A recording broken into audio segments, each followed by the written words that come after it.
三樓雅居樂豪居西別墅大花園，呢套建築面積咧133方，上下咧總共係3層嘅，實際面積咧係高達200幾方嘅。呢個花園面積咧比平常咧仲要大一半咁大嘅，睇下呢個全花園空間都唔細。到時候呢邊可以搭翻個落地玻璃窗喺度飲茶嘆咖啡，係非常之舒服嘅。入嚟睇一樓目前個格局先啦。呢間別墅咧改造面積咧係非常之大嘅喎，到時候可以將呢個位置睇下呢個開間咧係將近4米半嘅大開間嘅，打個落地玻璃窗出去。呢埲牆咧係可以揼咗，到時候背景牆咧係移翻呢一邊嘅。呢個洗手間同埋廚房嘅位置咧，都係推出花園嗰邊，形成一個大嘅餐廳位置嘅。2樓咧目前係做翻2個套間嘅，呢個空間咧都係將近15個平方，洗手間咧都係安排上嘅。入嚟喺我哋主人房咧係個套間嘅設計嚟嘅，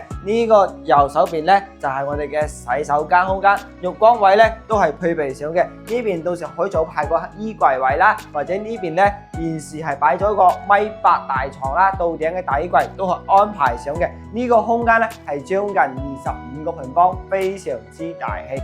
3樓呢個露台望出去視野景觀咧係非常之開闊，冇咩遮擋嘅，而且呢邊係東向，紫氣東來啊！早上嘅太陽非常之舒服。呢個露台將近30個平方啊，隨意改造空間啊！有我哋主人房咧係將近20個平方嘅，睇下呢個空間1.8米大床都可以安排上啦。右手呢邊咧就係我哋嘅衣帽間同埋洗手間、浴缸位咧都可以安排上。